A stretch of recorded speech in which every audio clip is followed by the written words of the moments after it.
برداشت سے باہر تو میں تمہیں کبھی آزماؤں گا ہی نہیں. جو بھی سچویشن بھیجوں گا, جو بھی بیماری بھیجوں گا, جو بھی پریشانی بھیجوں گا, وہ اسے تم برداشت کرنے کی قوت رکھتے ہوگے. اور اگر نہیں رکھتے تو میں تمہیں دوں گا پریشانی کے ساتھ ہی. بس تم واویلے نہ مچایا کرو, تم رب کے فیصلے پر اپنے آپ کو راضی رکھا کرو. اور یہ کب ہوگا؟ جب تم اپنے اللہ کو پہچان لو گے. اور اللہ کو کیسے پہچانو گے؟ جس طرح اللہ نے تمہیں سمجھایا کہ میں کون ہوں. تبارک الذی بیدہ الملک وہو علی کل شیء قدیر. بڑی شان ہے اس ذات کی جس کے ہاتھ میں ساری بادشاہی ہے, ساری بادشاہی, سارا کنٹرول. احکام وہی دے گا, قانون وہی سیٹ کرے گا, سب کچھ وہی کرے گا. کھلائے گا بھی وہ, پلائے گا بھی وہ, خیال بھی وہی رکھے گا, پہنائے گا بھی وہ, فیوچر بھی وہ بنائے گا, زندگی بھی وہ دے گا, بچے بھی تمہیں وہ دے گا, موت بھی تمہیں وہ دے گا, سب کچھ وہ تمہیں دے گا, کیونکہ وہ بادشاہ ہے. اور ایسا بادشاہ تو نہیں ہے نا جیسے دنیا کے بادشاہ ہوتے ہیں کہ جن کو لوگوں کو دینے کے بعد جن کی نگاہیں اپنے خزانے پر ہوتی ہیں, یا جو اپنے خزانے پر بیٹھے ہوئے محافظ سے پوچھتے ہیں کہ بھائی کتنا بچ گیا, کتنا رہ گیا, ختم تو نہیں ہو رہا. ارے اللہ کے خزانے تو لامحدود ہیں, اللہ کے خزانوں میں تو کوئی کمی نہیں آتی. تو اللہ دیتے ہوئے کیسے اتنا چھوٹا سوچ سکتا ہے؟ معاذ اللہ. وہ تو اس کی عطائیں تو کوئی امیجن بھی نہیں کر سکتا. کسی اور دن بتاؤں گے انشاءاللہ اللہ کی عطاؤں کے بارے میں اور اللہ کے خزانے کے بارے میں. حیران ہو جاؤ گے کہ اللہ صرف تمہیں نہیں دے رہا, ان مالداروں کے پاس جو ہے یہ اللہ کا دیا ہوا ہے. اور تم تو صرف انسانوں کو دیکھتے ہو. انسانوں کے علاوہ پتہ نہیں ملینز آف ملینز اور بھی ایسی مخلوق ہیں جو جن کے رزق کا انتظام اللہ کے علاوہ کوئی نہیں کر رہا. اور وہ کوئی جاب نہیں کرتی, وہ کوئی بزنس نہیں کرتی. مچھلیوں کو دیکھ لو, پرندوں کو دیکھ لو, جانوروں کو دیکھ لو, سب کے سب کھا رہے ہیں, پی رہے ہیں. تم سے لمبی لمبی زندگیاں گزارتے ہیں. تم تو آتے ہو 10 20 25 سال کی عمر میں واپس چلے جاتے ہو, 2 4 10 روٹیاں کھا کے واپس چلے جاتے ہو. تم سے جو اللہ کی مخلوق ہے نا, باقی ہاتھی تم سے زیادہ کھاتا ہے, اس کو کبھی ٹینشن نہیں ہوئی. تمہیں ہوتی رہتی ہے رزق کی ٹینشن.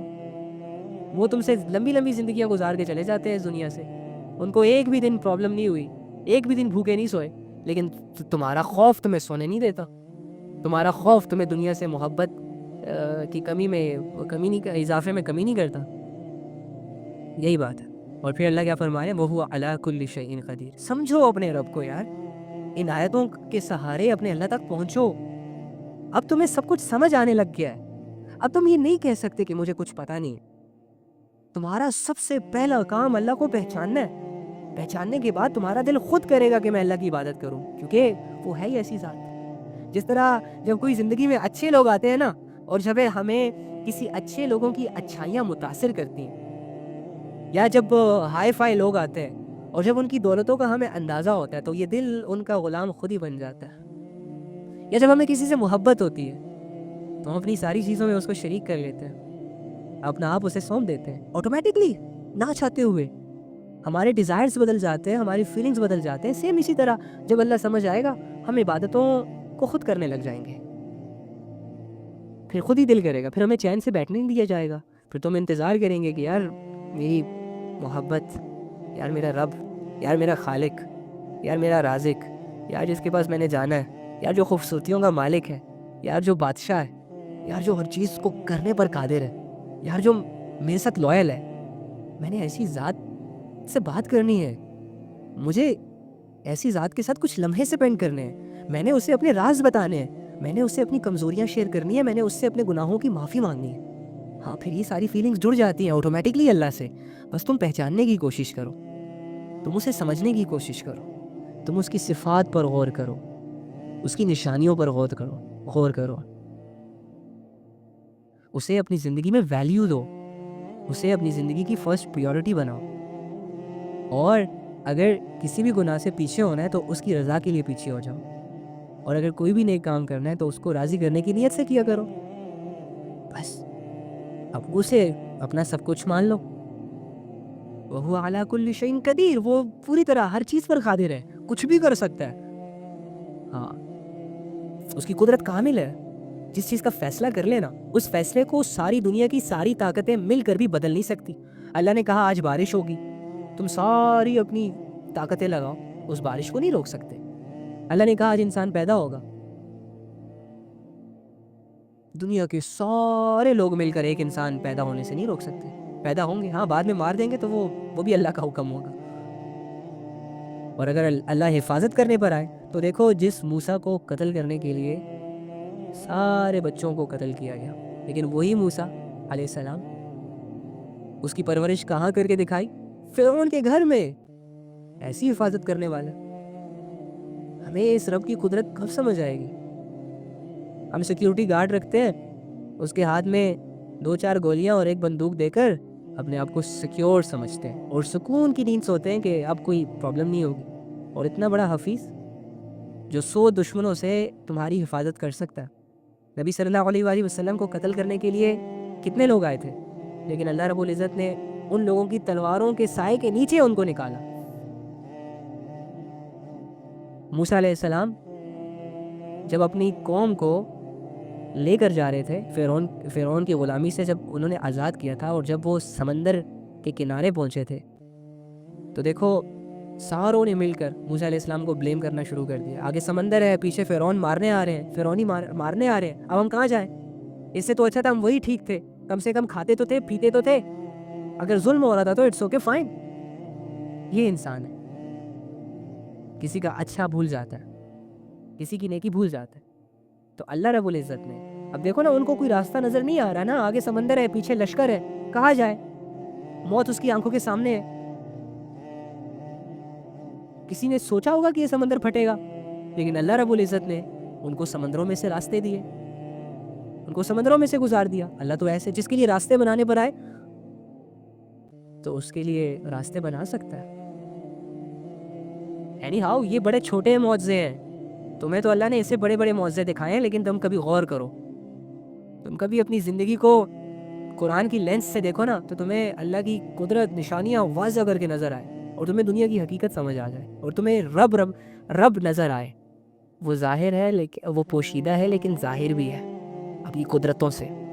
الذی خلق الموت والحیات لیبلوکم ایکم احسن عملا. لو تمہارے سارے ڈاؤٹس اللہ نے کلیئر کر دیے، لو تمہارے سارے کویسچنز کا آنسر اللہ نے دے دیا ایک ہی بات میں. تمہارے 100 کویسچن، میں کیوں آیا یہاں پر، میں کیوں یہ سب چیزیں فیس کر رہا ہوں، مجھے کیوں ان ساری چیزوں سے گزرنا پڑ رہا ہے، یار میں کیا کروں، میں کدھر جاؤں، میں کس کے پاس جاؤں، زندگی اتنی مشکل کیوں ہے، موت کب آئے گی، وغیرہ وغیرہ وغیرہ وغیرہ، جو لمبی لمبی فلسفیاں سوچتے رہتے ہو. اللہ نے کیا کہا؟ الذی خلق الموت والحیات لیبلوکم ایکم احسن عملا. ارے جس نے موت اور زندگی کو اس لیے پیدا کیا تاکہ وہ تمہیں آزمائے کہ تم میں سے کون عمل میں زیادہ بہتر ہے، کون اچھے اعمال کرتا ہے. تم اس لیے پیدا ہوئے ہو، تمہیں اس لیے زندگی دی گئی ہے. تمہاری زندگی کا مقصد کلیئر ہے، اللہ نے تمہیں بتا دیا ہے. اب اگر تمہیں اس کویسچن کا آنسر مل گیا ہے تو تم کیا کرو گے؟ تیاری کرو گے نا، اب وہ چیزیں کرو گے نا جو اللہ رب العزت دیکھنا چاہ رہا ہے، یعنی تمہارے اچھے اعمال دیکھنا چاہ رہا ہے اللہ. تو دکھاؤ اللہ کو اچھے اعمال کر کے، منہ موڑو اپنی ساری گمراہیوں سے، سارے گناہوں سے، کرو توبہ، آ جاؤ اللہ کے پاس، دکھاؤ اپنے رب کو، اپنے پیدا کرنے والے کو. اگر تم اللہ قرآن پر ایمان رکھتے ہو، اگر اللہ کو اپنا رب مانتے ہو، تو پھر وہ کرو جو اللہ نے کہا ہے. اب کہو کہ اوکے فائن ہے اللہ، مجھے اپنے سارے کویسچن کے آنسر مل گئے، مجھے پتہ چل گیا کہ میں یہ 60-70 سال میں نے کیسے گزارنے ہیں اور میں نے پھر آنا کہاں ہے، اور میں جس طرح زندہ ہوا مجھے پتہ نہیں چلا، اسی طرح میں مر جاؤں گا مجھے پتہ ہی نہیں چلے گا. اور مرنے کی جس طرح میں جب پیدا ہوا تو مجھے پتہ نہیں تھا کہ میرے سامنے کیا چیزیں آنے والی ہیں، کون سی مخلوقات سامنے آنے والی ہے، کون سی شکلوں کو میں نے فیس کرنا ہے، کون سے خاندان میں پیدا ہو رہا ہوں،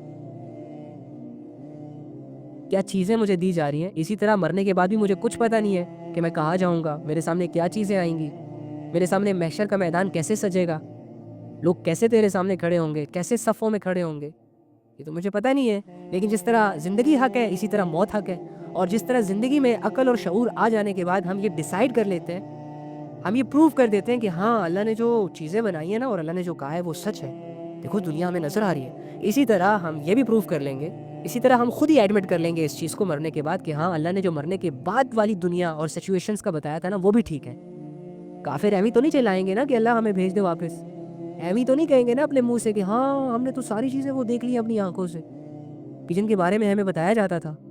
تو بتاؤ اگر ایسے دھوکے میں ہم مر گئے تو ہمارے ایمان کا کوئی فائدہ ہے؟ نہیں ہے کوئی فائدہ.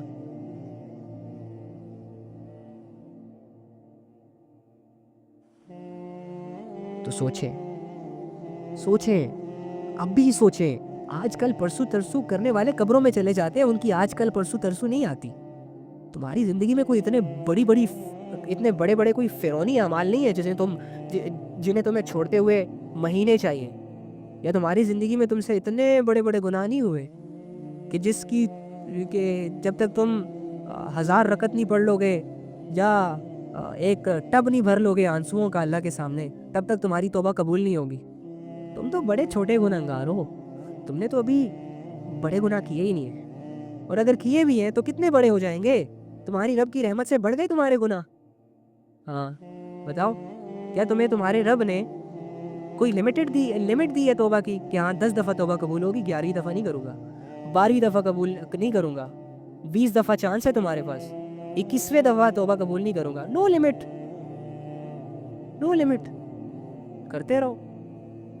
ہاں جان بوجھ کے گناہ نہ کرو, غلطی سے ہو جائے توبہ کرو, جان بوجھ کے توبہ کرو, نہ چاہتے ہوئے توبہ کرو, اور پھر اپنے آپ کو سکون اور ریلیکس اور اطمینان والی فیلنگ سے گزارا کرو کہ بس اللہ نے معاف کر دیا, میرے ذمہ جتنا فرض تھا میں نے وہ کر دیا. گناہ کرنے کے بعد اللہ نے کہا ہے کہ توبہ کرو, کر لیا توبہ. اب بچنے کی کوشش کروں گا, پھر سے گروں گا, پھر کر لوں گا موت کی آخری سانس تک. ہاں بس بات ختم. تو کوشش کریں گے نا انشاءاللہ, دل سے کریں کہ انشاءاللہ اب بھی سے اسی وقت سے ہمارا گناہوں سے کوئی لینا دینا نہیں ہے. ارے ہم نیکیاں کرنے آئے ہیں, گناہ سے تو ہمارا کوئی لینا دینا ہی نہیں ہونا چاہیے. ہاں اگر کبھی غلطی سے ہو جائے تو it's okay, fine, no problem. پھر اللہ کی رحمت کا فائدہ کب اٹھائیں گے اگر گناہ نہیں ہوگا؟ اللہ کی مغفرت جو اللہ رب العزت کہہ رہے ہیں کہ میں گناہوں کو معاف کرنے والا ہوں, تو گناہوں کو معاف کرنے والے سے کون فائدہ اٹھائے گا؟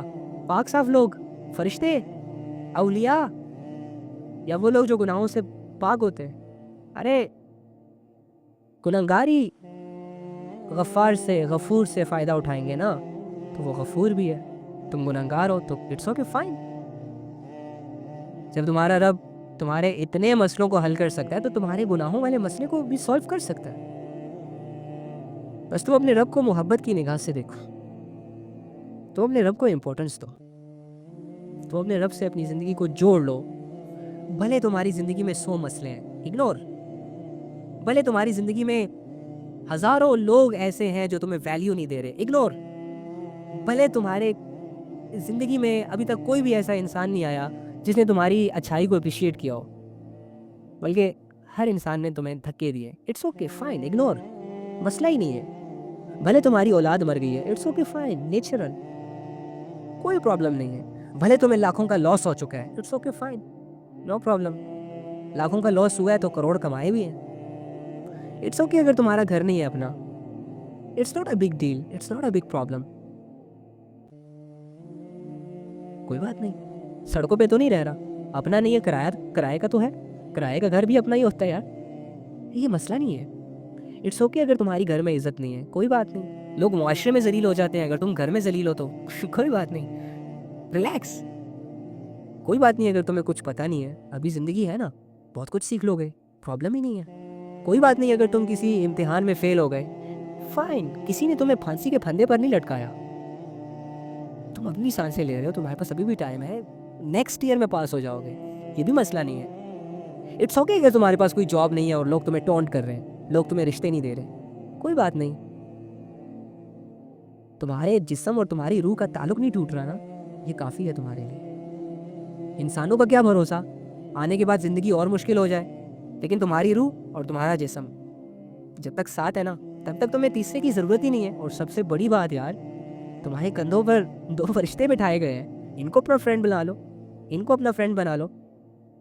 اور سب سے بڑی بات یار, تمہارا اللہ تمہارے ہر ایکشن کو دیکھ رہا ہے, تمہارا اللہ تمہاری ہر پرابلمس کو دیکھ رہا ہے, تمہاری ہر سچویشنز کو دیکھ رہا ہے, تمہارے دل کی باتوں کو جان رہا ہے. تمہیں شیئرنگ کیئرنگ کے لیے کسی اور کی کیا ضرورت؟ اٹس اوکے, یہ بھی کوئی مسئلہ نہیں ہے. اکیلے جینا ناٹ اے بگ پرابلم, یہ بھی کوئی مسئلہ نہیں ہے. اور کون سے مسئلے ہوتے ہیں؟ فالوورز نہیں ہے, کوئی بات نہیں, نہ ہو فالوور. کتنے لوگ ایسے مر گئے جن کو کوئی جانتا ہی نہیں تھا, تمہیں تو پھر بھی 2-4 لوگ جانتے ہیں. تو بجائے اس کے یہ سوچنے کہ میرے فالوور نہیں ہے, میرا کوئی سننے والا نہیں ہے, تو 2-4 لوگ تمہارے ساتھ اٹیچ ہے, ان پہ محنت کرو, ان کے ساتھ خوش رہو, یہ بھی مسئلہ نہیں ہے. کیا مسئلہ ہے تمہیں؟ کون سا مسئلہ تمہیں کھایا جا رہا ہے اللہ کے بندے؟ کس مسئلے نے تمہیں پریشان کر کے رکھا ہوا ہے؟ میں تو مسئلہ صرف ایک ہی سمجھتا ہوں، بھائی اگر اللہ ناراض ہے نا تو میری زندگی بڑے خطرے میں ہے، میری رات کی نیندیں اڑ جانی چاہیے، میرا دل بے چین ہو جانا چاہیے، اور اگر اللہ راضی ہے نا، no problem, I am relax. جب وہ راضی رہے گا تب سکون آئے گا، جب اسے ناراض کروں گا تب ڈسٹرب ہوں گا۔ اگر تمہاری لائف اس سچویشن میں ہے، کنگریچولیشن برو، تم دنیا کے امیر ترین انسان ہو۔ ہاں، ایلون مسک بھی تمہاری دولت کا مقابلہ نہیں کر سکتا، بل گیٹس جیسے لوگ بھی تمہارے غلام ہوں گے، بس صرف مرنے کا انتظار تو کرو، اپنے اللہ کے پاس جاؤ تو صحیح ایک دفعہ، پھر دیکھو تمہارے 200 سے زیادہ تو صرف نوکر ہوں گے۔ تمہیں تو پتہ ہی نہیں ہے کہ تمہارے لیے کون سی زندگی بنائی گئی ہے، اسی لیے تو تم اس دنیا کی زندگی میں مصروف ہو گئے ہو۔ تمہیں تو پتہ ہی نہیں ہے کہ تم نے محنت کس چیز کے لیے کرنی تھی، اسی لیے تو تم 60-70 سال کی زندگی میں کنفیوز ہو گئے ہو۔ یہ بچے پیدا کرنا، ارے یہ بھی کر رہے ہیں، جانور بھی پیدا کر رہے ہیں، یہ مقصد نہیں ہے، ضرورت ہے، پیدا کر لیں گے یار جب موقع آئے گا۔ پھر بچوں کی پرورش کرنا، ان کو بڑا کرنا، ان کو کھلانا پلانا کر لیں گے انشاءاللہ، اچھے طریقے سے کر لیں گے تو اچھے طریقے سے کریں گے، ادروائز گزارے لائق کر لیں گے۔ یہ مسئلے تو نہیں ہے، سب کچھ ٹھیک ہو جاتا ہے، بس ٹھیک نہیں ہوتا تو ایک چیز نہیں ہوتی، جب تک تم سٹرگل نہیں کرو گے تب تک تمہاری آخرت نہیں بنے گی۔ بس اس مسئلے کو اپنا مسئلہ بناؤ اور اس سولوشن میں لگ کر اپنی زندگی گزارو، پھر دیکھنا یہ چھوٹے موٹے مسئلے تو تمہیں کچھ لگیں گے ہی نہیں۔ کوشش کرو گے نا یار، بولو نا، کہو انشاءاللہ، کہو میری زندگی کا مقصد صرف ایک اللہ، کہو میں نے آج کے بعد کسی مسئلے کو منہ ہی نہیں لگانا، میں نے کبھی بھی اپنے میں ایسا میں فیل کر رہا ہوں، میں یہ فیل کر رہا ہوں، میں وہ فیل کر رہا ہوں، میں سیڈ ہوں، میں یہ ہوں، میں افسوس میں ہوں، میں غم میں ہوں، میں فلاں میں ہوں، میں سے نکلو یار۔ کنتم خیر امۃ اخرجت للناس تأمرون بالمعروف وتنہون عن المنکر وتؤمنون باللہ۔ تم اپنے میں کے لیے آئے نہیں ہو اس دنیا میں، تم کیا ہو اس سے تمہارا کوئی لینا دینا ہے ہی نہیں، تم تو لوگوں کے لیے آئے ہو، اللہ نے تو تمہیں اس لیے بھیجا تھا تاکہ تم لوگوں کے بڑے بڑے مسئلوں کو حل کر سکو، لیکن جب تم خود ہی گر گئے تو تم کسی کو کیا اٹھاؤ گے؟ جب تم خود ہی ٹوٹ گئے تو تم کسی کے جڑنے کی کیا وجہ بنو گے؟ کیوں کر رہے ہو؟ تمہاری وجہ سے کتنے لوگ بیچارے ٹینشن میں ہیں، تمہارا انتظار کر رہے ہیں، اللہ نے کچھ لوگوں کو تمہارے ذریعے سے ہدایت دینی ہے، تمہارے ذریعے سے پاور دینی ہے، لیکن تم اپنے مسئلوں سے نہیں نکل رہے، تم اپنی چھوٹی سوچ میں گرفتار ہو، تو تم ان لوگوں تک کیسے پہنچو گے؟ ان لوگوں کو کیسے سمجھاؤ گے جو تمہاری وجہ سے مسئلوں میں ہیں؟ سمجھو اس بات کو، تم اپنے آپ کو مضبوط کرو، تم اپنے آپ کو اپنے قدموں پر کھڑا کرو، پھر اللہ رب العزت تمہارے قدموں کو اس جانب لے جائیں گے کہ جہاں پر تمہاری ضرورت ہے، لیکن اللہ کو دکھاؤ تو صحیح کہ اللہ ایم ریڈی، میں فیس کر سکتا ہوں، تم بن کر تو دکھاؤ، ٹرین تو کرو خود کو، اس کے بعد تمہیں تمہاری منزل مل جائے گی۔